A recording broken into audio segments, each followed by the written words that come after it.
adjourn, I call the member for Richmond. Everyone in this House is well aware that every political party has its ups and downs. But we all know people who stick with and work for their party of choice through the good times and the bad, and always embrace and embody the values it holds. I want to talk tonight about one such person, Romey Stubbs. Earlier this month I was pleased to attend a memorial service in Bangalore for Romey, who died just a few months after her 80th birthday. In this House in December 2015, after Romey's husband John Stubbs died, the former ALP National Secretary and member for Brand, Gary Gray, paid tribute to him. It's an honour to now place on record a small tribute to Romey because she and John both lived and breathed the Labor Party and had an unfaltering commitment to social justice. Wherever Romey was, she maintained a Labor Party membership in the ACT, South Australia, Queensland and New South Wales. While living in Canberra, John worked as a press secretary for Whitlam Government Minister Clyde Cameron, but after Whitlam's dismissal and defeat in 1975, the Stubbs family moved to South Australia, while Labor Premier Don Dunstan was leading the nation in social reforms.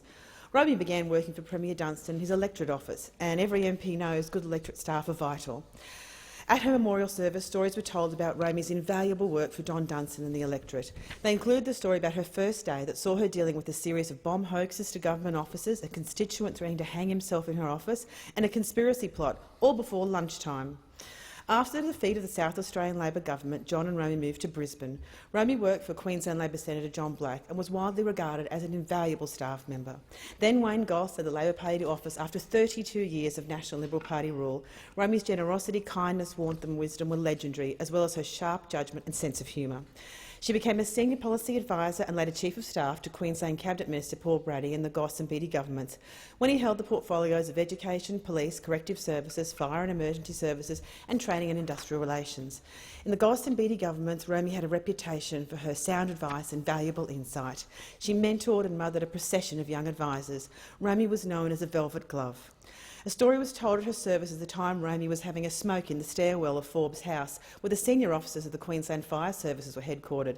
None other than the tough and tattooed Queensland Fire Commissioner himself opened the fire escape door and caught sight of Romey, but all he could say was, "Oh, Romey, I do beg your pardon," and then shut the door. In 2017, Romey's service to the Labor Party was recognised when she was made a life member. In supporting the award, Gary Gray described her as a grassroots activist, a Labor romantic and a Labor stalwart who would make us all feel good when things were not working right, but also had the knack of bringing us back to earth when things looked too easy. In supporting her nomination, former Queensland ALP State Secretary Mike Kaiser said the Goss government was often criticised for having too many young and inexperienced staffers, but Romey stood out. Romey was the wise one, he said. While government was new to everyone in Queensland after 3 decades in opposition, Romey had seen it all before. Never one to assert herself arrogantly. If asked, she'd always provide honest, sensible and perceptive advice. Mike Kaiser said Romey had always maintained an active involvement in Labor Party affairs, an involvement motivated simply from a deeply held conviction that Labor was best to bring about social justice. She backed her conviction with hard work in a voluntary capacity in her branches and at party forums like state and national conferences. Whenever and wherever she was needed, Romey was there. Former Beattie Government Cabinet Minister Robert Schwartzen said Romey was a woman of great conviction and had always displayed party loyalty and solidarity, but also a capacity for community campaigning and leadership. The word community is important in the story of Romey and John Stubbs. The sense of community that both Romey and John generated through their work was an enduring element in their lives which touched all those who knew and loved them. The rural property mourning site in the town of Federal was a symbol of that sense of community. Friends and colleagues were always welcome, and many stories were told at the memorial service of the fun and friendship that was a feature of life there. That sense of community was also there when John was incapacitated with a stroke in 2008. That community of friends was also there to help Romey in her final years. Now, we often talk in this House about the communities and our electorates.